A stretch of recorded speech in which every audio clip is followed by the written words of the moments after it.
Shalom. First and foremost, I want to give all honor, praise, and glory to Yahweh, Bahashem, Yahweh Shai, Bahashem, Rakakwadash. Double honor to our apostles, our elder bishops, a great millstone of well. Peace and salutations to the hopeful elect, pushing the true doctrine across the four winds of the earth in all truth and sincerity. I'm Lamar Ariyah from Mississippi Camp. Lord willing, this be edifying lesson, quick and to the point. And I'm just going to get a few scriptures, and I'm going to play a video. But like you see right here, once I get the scriptures, I'm going to let that fella cook, man. You know, he looked like an Edomite, could be a Jake, you know. I don't know, but I know that boy cooking, you know.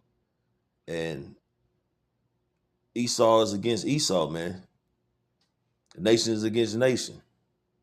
Egypt against Egypt. You know, everybody is at everybody's throat, man. There's a lot of exposing going on, a lot of exposure happening. This devil is being made bare, okay? So I'm just going to go and get to the scripture, and we'll play the video, you know. Just the book Isaiah, chapter 29, verse 15. Woe unto them that seek deep to hide their counsel from the Lord Yahweh. Because the devil has been seeking to hide all this mischief, his wickedness, his deceit, his lies, his abominations, everything, you know, thinking he's hiding from the Lord just because the Lord is long suffering and has brought, you know, his judgment down on this devil, man. But that judgment is coming, all right? And their works are in the dark. And that's one of the biggest secrets these elite had, was nobody knowing who they were, who was pulling the strings, who was controlling everything. Well, we know now that these devils are, especially starting with these elites. Job 9:24, the earth is given to the hands of the wicked. And we know who the wicked are, man. It's these elite banking families who control the everything. Like again, Job 9:24.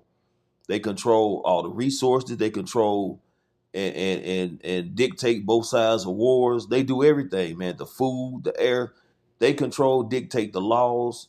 This is who the earth was given into the hands of, these banking families, okay? These elites, all right? And say who seeth us and who knoweth us. And like again, they have been flying under the radar for so long, but now you hear people talk about the Rothschilds. You hear people talk about the DuPonts, the Oppenheimers, all these, the Rockefellers. You know, you hear them talking about these particular families now, man, because the Lord has exposed them. You know, you got, and this guy, he might just be that third witness, man, that whistleblower, you know, but he cooking, man. I'm gonna get one more scripture and I'm gonna get to the video. This is the book of Luke, chapter 12, verse 2. For there is nothing covered that shall not be revealed. And this devil is being revealed, man. All his skeletons are falling out the closet, man.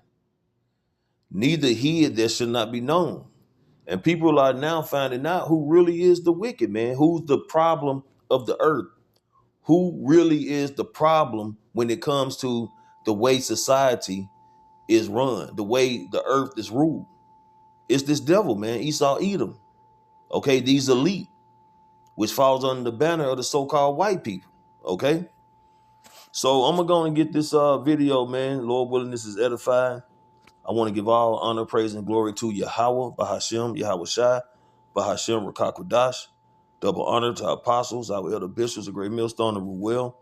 Peace and salutation to the hopeful elect. Shalom. While Saddam Hussein was in power, there was no al-Qaeda in Iraq. In fact, Saddam Hussein would have been the first one to execute anyone who would have been found to be linked to al-Qaeda. And then, if we're to believe the official version of history after the occupation, we're supposed to believe that this ISIS creation, which is a creation of Western intelligence agencies, we're supposed to believe that all of a sudden all these Humvees and all these American weapons just accidentally fell into the hands of ISIS, which wreaked havoc, cutting off heads all over that region, all over Iraq. We're supposed to believe that that was an accident. All the while, as Mohammed has mentioned and you've just mentioned, our best friend and ally in Saudi Arabia, which, by the way, is an extension of Israel, Saudi Arabia, the exporter of all of that Wahhabi doctrine, which is the seedbed of ISIS, is our best friend and ally. So we created the context in which ISIS was created, and ISIS has wreaked havoc, and it was never a popular movement at all. Every genuine Muslim knows damn well that ISIS is an affront to Islam, and even in Basra, on a yearly basis last year, was it reported in the Western media at all that there was about 20 million Muslims who protested and demonstrated against ISIS and were making clear that ISIS has nothing to do with genuine Islam. We created that, and again I say that's not an accident. The creation of ISIS is not an accident. We know that Al-Qaeda is the CIA database. That was not an accident. These are the Frankensteins that Western intelligence agencies and Mossad create in order to justify our policies in the region, which are basically to destroy that entire region, to balkanize that region so that ultimately Israel can expand. You know, the American government is bought and paid for by Israel. And it couldn't be more obvious. Netanyahu's 3 visits to the U.S. Congress, where these sycophants, traitors in the U.S. Congress, sit there and give him 29 standing ovations, tells you everything about who owns the U.S. Congress, which is nothing but a den of traitors. You try and tell the Iraqi people who've lost 1 million to 2 million, the millions of orphans. I've met orphans in Baghdad who lost both parents. They have nothing. So don't you dare tell me, and never mind me, don't you dare tell the people of Iraq the good that the United States has done. Lives have been destroyed. What if it was your child who was blown to bits? Would you say, oh, well, you know, they did help us take out a brutal dictator? I served in Iraq in 2003. Through all of his worst crimes, the United States supported Saddam Hussein. So please don't tell me we care about the rights of the people there.